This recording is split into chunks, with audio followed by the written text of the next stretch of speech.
10th की percentage ज्यादा होती है और 12th की कम होती है, तो बहुत सारे बच्चों से क्वेश्चन पूछा जाता है कि इसका डिक्रीज होने का रीजन क्या है। Percentage decrease is not a problem in SSB. अगर मैं ये बताऊंगा वहाँ पे कि स्पोर्ट्स में इन्वॉल्व हो गया तो ये तो गलत क्वालिटी है, नहीं बेटा जी, ये अच्छी क्वालिटी है। शाय होकर के, नर्वस होकर के बताओगे तो सीधे सीधे पता चल जाएगा कि आप झूठ बोल रहे हो। बहाने नहीं देने हैं कि सर मैं बीमार पड़ गया था। जय हिंद everyone, welcome to the new session of RW SSB interview. बहुत सारे बच्चों से पूछा जाता है एसएसबी में, एक बहुत कॉमन क्वेश्चन है, अगर आपकी परसेंटेज 10th से जब आप 12th में जाते हैं 10th की परसेंटेज ज्यादा होती है और 12th की कम होती है, तो बहुत सारे बच्चों से क्वेश्चन पूछा जाता है कि इसका डिक्रीज होने का रीजन क्या है। ठीक है, या फिर अगर 12th में आपकी परसेंटेज अच्छी होती है और ग्रेजुएशन में आपकी परसेंटेज कम होती है, तो उससे भी आपसे पूछा जाता है कि आपकी परसेंटेज डिक्रीज क्यों हुई है। मतलब कि कुछ ना कुछ रीजन रहा होगा, पढ़ाई में अच्छे थे, फिर ऐसा क्या हुआ कि आपने अचानक से पढ़ाई छोड़ दी, आप लापरवाह हो गए, तो उसका रीजन क्या होता है। तो सबसे पहली चीज कि अगर हम एग्जाम्पल लेते हैं, मोस्टली एनडीए वाले बच्चों के लिए, अगर 10th से 12th में आप गए तो आपकी परसेंटेज अगर डिक्रीज हो जाती है, तो आपको आंसर कैसे करना है। सबसे पहले आपके दिमाग में ये चीज आनी बहुत जरूरी है कि बेटा percentage decrease is not a problem in SSB. अपने आप को ये मत समझना कि मेरे पीआई को देखते ही तो वो मेरे को रिजेक्ट कर देंगे कि अरे इनकी तो परसेंटेज कम हुई है। नहीं, ऐसा नहीं होगा। वो आपसे सवाल करेंगे इस चीज को लेकर के कि आपकी परसेंटेज कम क्यों हुई है। ठीक है, तो आपके पास क्या होना चाहिए, आपके पास एक राइट आंसर होना चाहिए। Accept it honestly and confidently. Look at here, सबसे पहले आपको एक्सेप्ट करना है, यस सर आई अग्री मेरे परसेंटेज कम है। और ऑनेस्टली का मतलब क्या है, आपको झूठा आंसर वहां पे फ्रेम नहीं करना है। नहीं सर उस टाइम में मैं बीमार हो गया था, या मेरे स्कूल वालों ने जानबूझ करके मेरे मार्क्स कम रखे थे, मेरी जो मैम थी उनको मुझसे बहुत प्रॉब्लम थी। ऐसा कोई आंसर फ्रेम मत कर लेना अपने दिमाग में। जो ऑनेस्ट आंसर था, आप अगर लापरवाह थे, सर मेरा पढ़ाई में ध्यान नहीं था, मैं स्पोर्ट्स में ज्यादा एक्टिव हो गया था, सर मैंने एनसीसी ले ली थी, इस तरह से मैं एक्स्ट्रा करिकुलर एक्टिविटीज में ज्यादा पार्टिसिपेशन करने लग गया था, जो आपका रियल रीजन है। अब आपको लगेगा मैम अगर मैं ये बताऊंगा वहां पे कि स्पोर्ट्स में इन्वॉल्व हो गया तो ये तो गलत क्वालिटी है। नहीं बेटा जी, ये अच्छी क्वालिटी है कि आप फिटनेस की तरफ आप चले गए। ठीक है, अगर एक्स्ट्रा करिकुलर एक्टिविटीज आप स्टार्ट कर दिए हो लाइफ में करना, हॉबीज बना ली है, इंटरेस्ट बना लिए है, बुक रीडिंग स्टार्ट कर दी, या कोई गेम में आप इन्वॉल्व हो गए, तो ये बहुत अच्छी चीज है अपने आप में। ठीक है, उसके लिए ये फील मत करना। दूसरी बात है कॉन्फिडेंटली, जब आप बात कर रहे होंगे वहां पे उनसे, तो आप लगने चाहिए कॉन्फिडेंट, क्योंकि अगर आप उनसे शाय होकर के, नर्वस होकर के बताओगे तो सीधे सीधे पता चल जाएगा कि आप झूठ बोल रहे हो। Briefly mention a genuine reason, higher difficulty level, stream change, adjustment, ये बहुत इंपॉर्टेंट है। बहुत सारे बच्चों के साथ में ये होता भी है। तो आपको क्या लगाना है वहां पे जो आपका रियल में रीजन रहा है। जैसे कि अगर कोई बच्चा पढ़ाई में बहुत इंटेलिजेंट भी नहीं होता, जैसे कि 10th क्लास में अगर किसी के यहाँ पे होम बोर्ड आ गया है तो उसको परसेंटेज अच्छे मिल जाते हैं, स्कूल वाले अच्छे मार्क्स दे देते हैं, लेकिन 12th में उस बच्चे के कम मार्क्स आते हैं क्योंकि रियल में उस बच्चे का लेवल वही था, बट 10th में उसको ज्यादा मार्क्स मिल पाए क्योंकि टीचर्स ने दे दी थे। अब दूसरा रीजन क्या होता है, जैसे कि अगर कोई बच्चा 10th तक साइंस पढ़ना चाहता था, लेकिन पेरेंट्स ने बोला कि हमें तो तुम्हें कॉमर्स साइड से कराएंगे, उसको कॉमर्स से करना पड़ा, इसकी वजह से उसके मार्क्स कम आए। या फिर अगर जिसकी मोस्टली बच्चों के साथ क्या होता है, साइंस में वीक होते हैं लेकिन फिर भी वो उनके पेरेंट्स कहते हैं कि आप साइंस ले लो, पीसीएम ले लो, या फिर वो देखते हैं कि अगर पीसीएम ले लेंगे तो आगे जाके बहुत सारी अपॉर्चुनिटीज खुल जाएंगे ना। भले ही वो ह्यूमैनिटीज में बहुत अच्छे हो, कॉमर्स में सब्जेक्ट्स में वो बहुत अच्छे हो, लेकिन वो फोर्सफुली क्या कर लेते हैं, साइंस वाले सब्जेक्ट्स ले लेते हैं। इसकी वजह से उनकी परफॉर्मेंस अच्छी नहीं हो पाती, उनके मार्क्स कम आते हैं।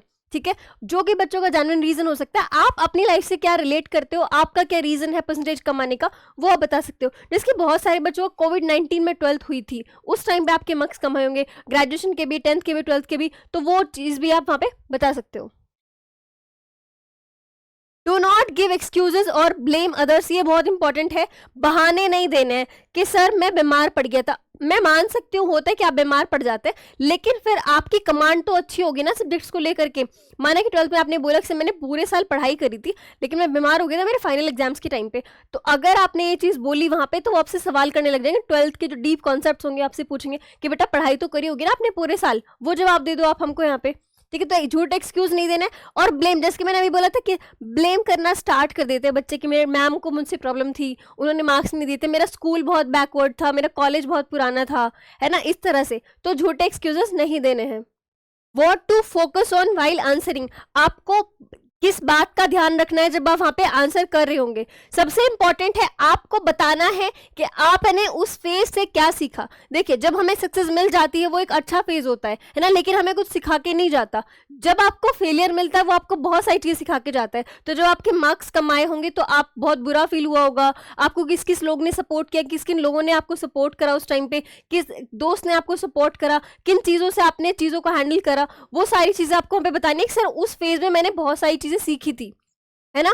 तो वो चीज आपको वहां पे मेंशन करनी है। अब जब यहाँ पे आपकी जो भी लर्निंग्स होंगी उससे उसका क्या फायदा, जो भी लर्निंग्स होंगी आपकी इस फेज में, जब आपने वो चीज फेस करी, आपने फेलियर फेस करा, आपने परसेंटेज कम फेस करा, तो फैमिली वालों ने बोला होगा, टीचर्स ने बोला होगा, साथ में दोस्तों ने भी आपको कंपटीशन जैसा फील करा होगा, कुछ चीजें बोली होंगी, तो आपने उस फेज से क्या सीखा, ये चीज आपको वहां पे मेंशन करनी है। Mention improvement steps you took later. और आपको क्या मेंशन करना है, जैसे कि अगर आपके 10th में मार्क्स अच्छे आए थे, 12th में कम आए हैं, और ग्रेजुएशन में आप क्या कर रहे हो उन मार्क्स को इंप्रूव करने के लिए। माना कि 12th तक आपके जैसे भी परफॉर्मेंस थी वो थी, अभी जैसे कि इसमें एक और रीजन हो सकता है, कुछ बच्चे डिस्टेंस से कर रहे होते हैं,